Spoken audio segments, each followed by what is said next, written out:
Hey, salut les amis, bienvenue dans ce nouveau voyage à travers l'histoire.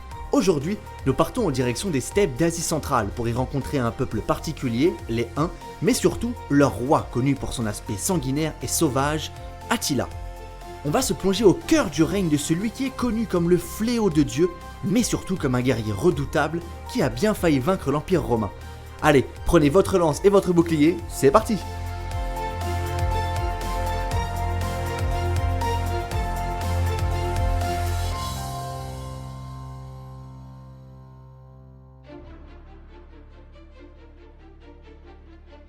Attila est le roi le plus emblématique du peuple des Huns, peuple nomade d'Asie centrale arrivé en Europe au IVe siècle. En dépit de quelques tentatives ratées en Perse, il mena ses hommes à travers l'Europe à coups de conquêtes dévastatrices, dans les Balkans, en Italie ou encore en Gaule romaine. En réalité, et on l'oublie souvent, il avait le projet de conquérir l'ensemble du monde connu. Attila s'est forgé la réputation d'un guerrier sanglant, redoutable et sans pitié, animé par un fantasme de puissance totale. L'historiographie chrétienne lui a donné une image négative, allant jusqu'à le désigner comme le fléau de Dieu. A contrario, les traditions scandinaves et germaniques l'ont érigé en véritable héros. Tout cela participe de la figure ambivalente d'Attila le Hun, faisant sa légende parfois au-delà de la réalité. Mais avant tout cela, revenons un peu en arrière.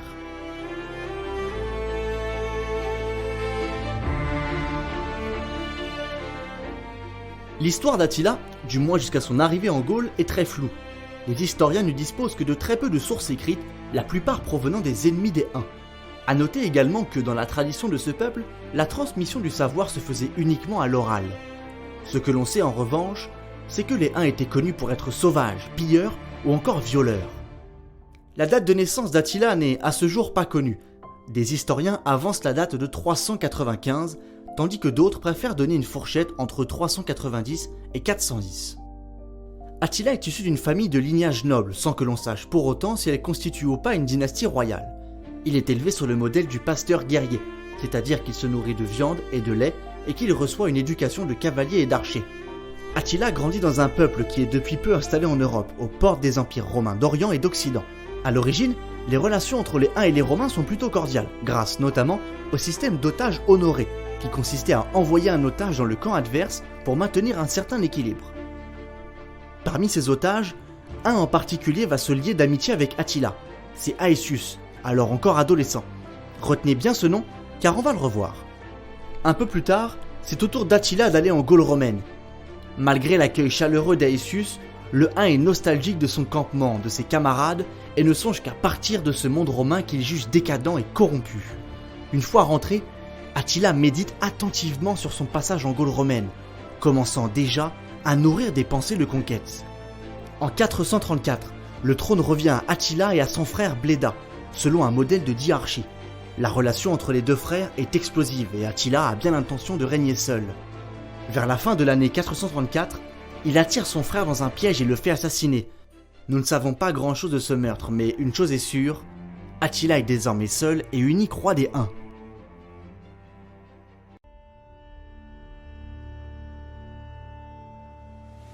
La stratégie d'Attila au pouvoir est surprenante, mais non moins redoutable. Les Huns, pour subvenir à leurs besoins, exigent des tribus de leurs voisins. S'ils ne paient pas, Attila lance alors des razzias qui rapportent des butins considérables. Le roi des Huns cherche donc à maintenir ses voisins sous pression constante, usant d'intimidation, de sommation et de menaces. Pour reprendre les mots de l'historien Michel Mouche, les Huns d'Attila se muent en véritable société de prédateurs. Attila pose les premières pierres de son vaste empire.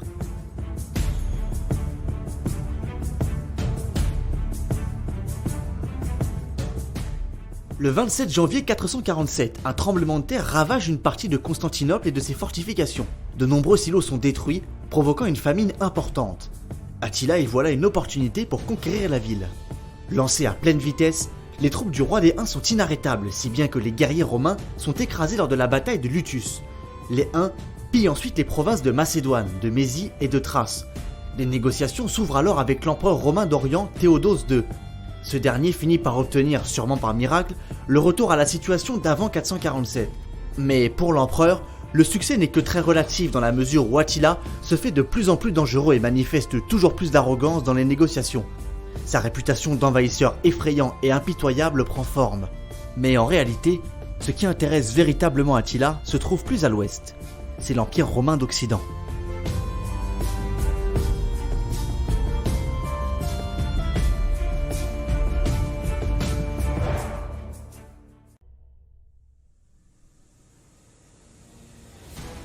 Affamé de richesses et de conquêtes, Attila convoite dans le même temps l'Empire romain d'Occident, alors en pleine décadence, dirigé par un empereur impuissant, Valentinien III.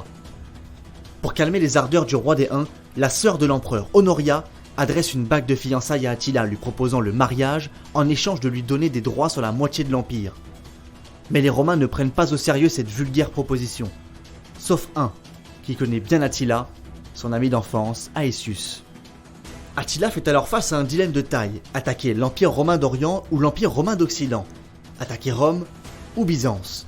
Pour le roi des Huns, ce sera Rome, mais bien évidemment, il sait qu'il ne peut pas se jeter à l'assaut de la ville éternelle directement. Il va alors d'abord passer par l'arrière-cour de Rome, si j'ose dire, la Gaule. En 451, Attila se lance à la conquête de la Gaule. Encore une fois, le Hun fait preuve de malice et de ruse à travers des stratégies de langage redoutables. Il promet aux Visigoths, alliés des Romains, de ne s'en prendre qu'aux Romains, et aux autres Gaulois, il promet de ne s'en prendre qu'aux Visigoths. Très vite, les hommes d'Attila ravagent le nord de la Gaule, Mayence, Cologne, Amiens, des dizaines de villes sont sauvagement pillées et ravagées. Aetius est nommé général en chef de l'armée romaine, avec pour mission d'endiguer le raz-de-marée des Huns. Attila arrive aux portes de Paris, mais à la surprise générale, décide de continuer son chemin vers le sud en épargnant les Parisiens. Une légende raconte que Sainte Geneviève, sainte patronne de Paris, aurait fait fuir Attila par ses prières. Dans les faits, le roi des Huns était pressé. Il doit atteindre Toulouse avant l'arrivée des troupes d'Aetius. C'est une véritable course contre la montre qui se déploie dans l'Empire romain. Aetius est plus rapide et parvient à faire reculer les Huns au niveau de Châlons en Champagne. S'ensuit alors une célèbre bataille qui marquera la fin des raids fulgurants d'Attila, la bataille des Champs Cataloniques.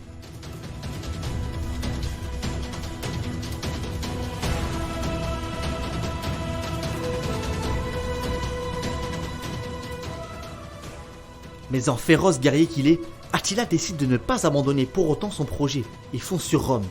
Mais ce coup-ci, pas de détour. Néanmoins, là encore, son ancien ami d'enfance a toujours une longueur d'avance. Aetius et ses hommes se replient le plus au sud possible en pratiquant la politique de la terre brûlée, qui consiste à brûler les terres, les ressources et détruire les vivres. Bref, laisser derrière eux un vrai désert. De nombreux hommes d'Attila meurent de faim, d'épuisement ou encore de chaud. Mais Rome est si proche. Attila entrevoit la ville sainte et ce n'est pas le moment de céder. Un autre personnage va alors entrer en jeu. C'est le pape Léon Ier, appelé à la rescousse par l'empereur Valentinien III, impuissant.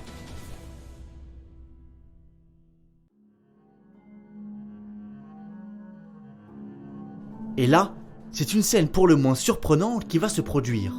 En juin 452, Attila est aux portes de Rome et trouve face à lui, non pas une armée prête à en découdre, mais la procession pontificale. En gros, le pape et ses fidèles. D'un côté, Attila et ses hommes armés jusqu'aux dents, de l'autre, des hommes vêtus de blanc et d'or, avec pour seule arme des encensoirs d'où s'échappent des fumerolles sacrées. Et là, Attila s'avance seul au milieu du champ de bataille, le pape fait de même.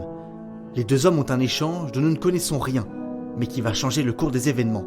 Attila retourne près de ses hommes et rebrousse chemin. C'en est fini de la conquête de l'Empire romain d'Occident pour Attila.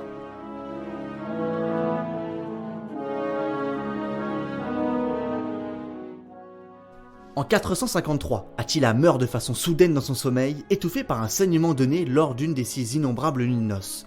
La succession du roi des Huns débouche sur de violents conflits entre ses fils. Finalement, son empire ne lui survivra pas. Avec Attila, meurt l'empire des Huns qui a bien failli prendre le contrôle de toute l'Europe.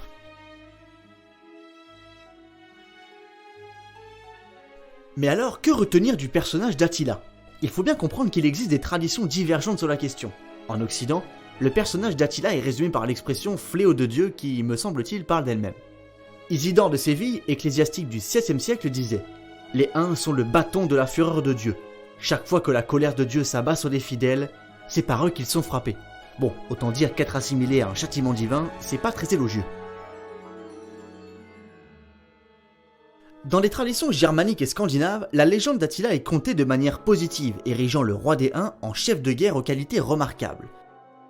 Chez d'autres encore, Attila est une véritable icône, c'est le cas chez les Hongrois, lorsque ces derniers s'installent dans les Carpates au Xe siècle et fondent la Hongrie.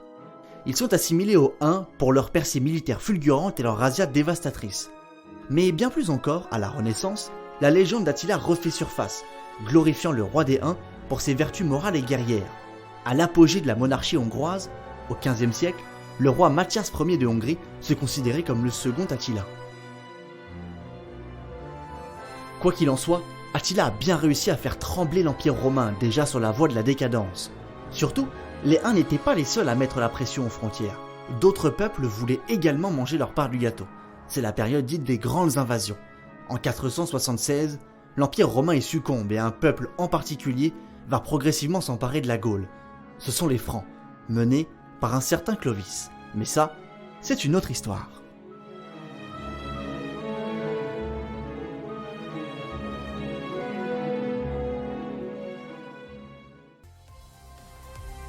Quel voyage palpitant mes amis, j'espère que vous avez passé un agréable moment en ma compagnie. En tout cas pour moi ce fut un immense plaisir de faire ce beau voyage avec vous. Je vous invite à aller voir la page Instagram de l'émission à travers l'histoire. Vous pourrez y suivre toutes les actualités liées à l'émission et surtout envoyez-moi vos commentaires, vos retours, tout ce qui vous passe par la tête, j'y répondrai avec grand plaisir. Quant à moi je vous quitte et je vous dis à bientôt pour un prochain voyage à travers l'histoire.